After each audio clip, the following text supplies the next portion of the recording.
Assalamualaikum Faskia. Waalaikumsalam. Perkenalkan, saya Mutiara Auliatunisa. Sebelumnya, saya meminta izin untuk mewawancarai Anda untuk memenuhi tugas Bahasa Indonesia teks biografi tokoh yang inspiratif. Karena Anda merupakan tokoh yang menginspirasi bagi saya. Apakah Anda berkenan jika saya memberikan beberapa pertanyaan? Iya, berkenan. Oke. Bagaimana kabar Anda hari ini? Alhamdulillah baik. Sebelum kita mulai, saya ingin mengucapkan selamat atas semua pencapaian Anda. Bisa Anda perkenalkan diri terlebih dahulu? Oke, perkenalkan, nama saya Faskia Nursa Bagis, biasa dipanggil Faskia. Saya berusia 16 tahun, tepatnya lahir pada 15 Agustus 2008. Dan sekarang ini saya merupakan pelajar aktif di SMA di salah satu kabupaten Pekalongan. Ya. Bagaimana kehidupan sekolah Anda saat SMP? Apakah Anda menyukai berbagai kegiatan ekstrakurikuler? Di SMP ini tentunya aku menyebut masa SMP ini adalah masa transisi, di mana di masa SMP ini di kelas 7 aku merupakan seorang yang ambivert ya. Mungkin susah untuk menyesuaikan di lingkungan baru, tetapi setelah di kelas 8 aku mencoba beberapa ekskul dan ternyata aku cocok di bidang tersebut. Aku mengeksplor diri aku melalui berbagai organisasi dan ekstrakurikuler. Berarti pas kelas 7 mencari jati diri dulu ya? Iya, betul. Saat SMP, bagaimana hasil akademik Anda? Apakah ada tantangan dalam belajar? Kalau berbicara tentang akademik, tentunya aku bukan anak yang benar-benar ambis dan anak-anak yang pintar, tetapi dengan kemauan saya untuk belajar, saya bisa mengikuti dan menyeimbangi antara nilai akademik dengan organisasi yang saya ikuti. Saya mendengar bahwa Anda pernah mengalami kesulitan karena nilai rapor yang pas-pasan. Bagaimana perasaan Anda saat itu? Ya, tentunya kecewa. Mungkin itu juga karena faktor dari organisasi dan kegiatan-kegiatan yang aku ikuti itu berpengaruh sedikit ke dalam nilai akademik saya. Tetapi saya juga masih bisa mengatasi hal tersebut dan alhamdulillah di kelas 8 dan kelas 9 masih bisa masuk kelas unggulan. Anda mengajukan piagam National Science Social Competition sebagai pertimbangan masuk SMA. Bagaimana perjuangan Anda dalam mengikuti olimpiade tersebut?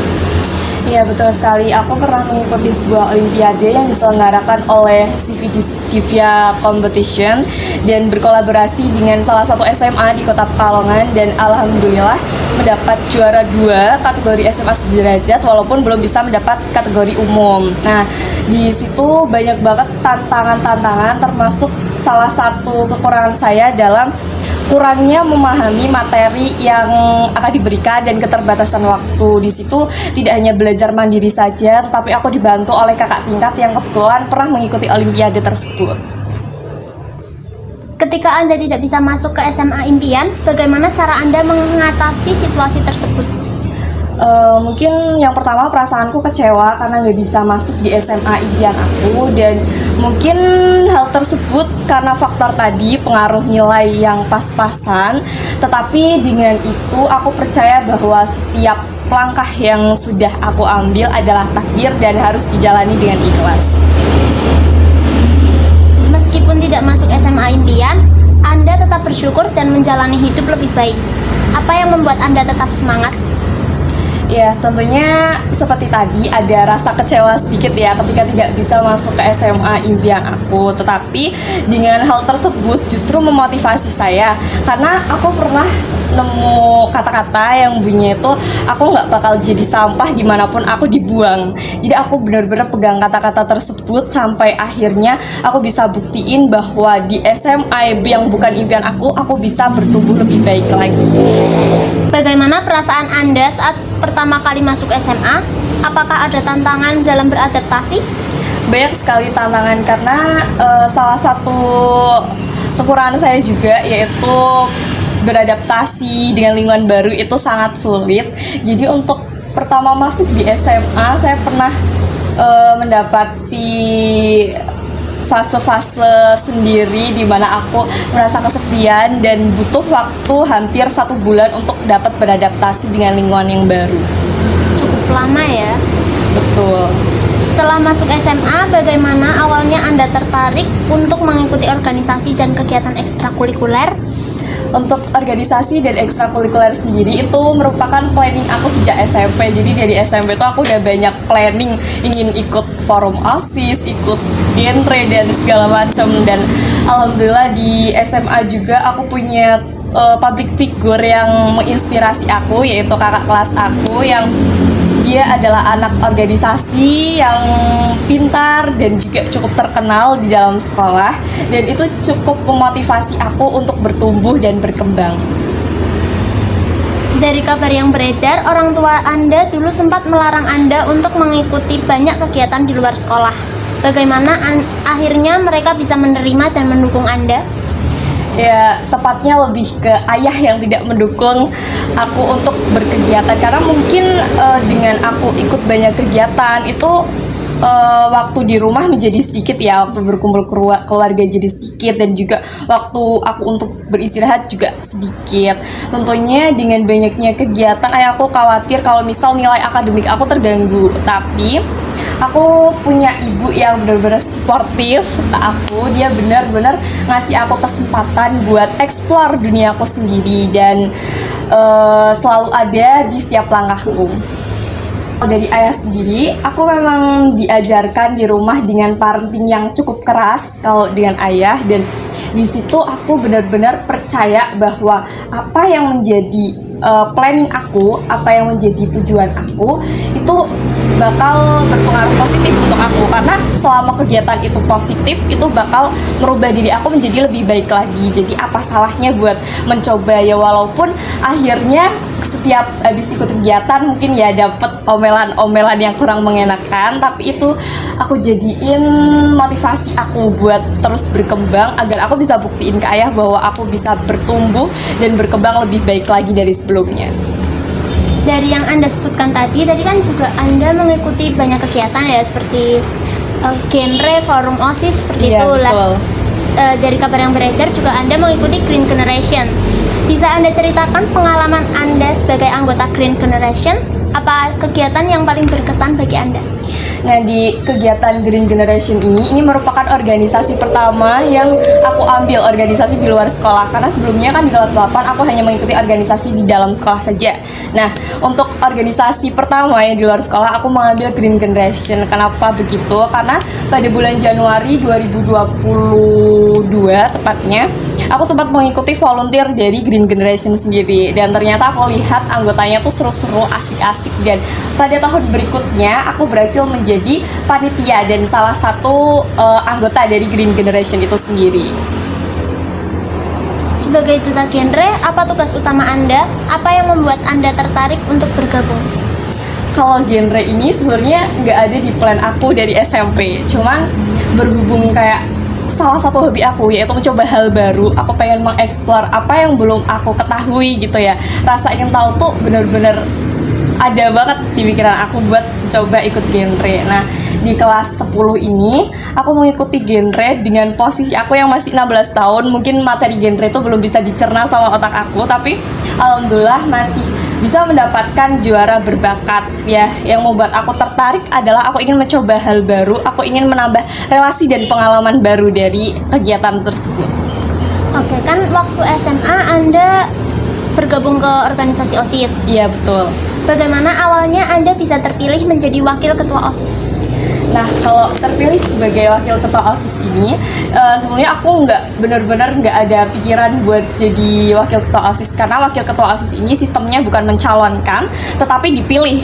Dimana kita dipilih waktu itu ada seleksi tahap awal, yaitu seleksi pemberkasan, seleksi wawancara, dan alhamdulillah ternyata mendapat amanah dari kakak kelas serta pembina untuk menjadi kandidat ketua OSIS yang pada akhirnya mendapat suara 2 terbanyak dari urutan 3 kandidat, akhirnya menjadi wakil ketua 1. Berarti sebelumnya Anda belum pernah membayangkan akan ada di posisi ini ya? Iya, betul, sama sekali tidak membayangkan.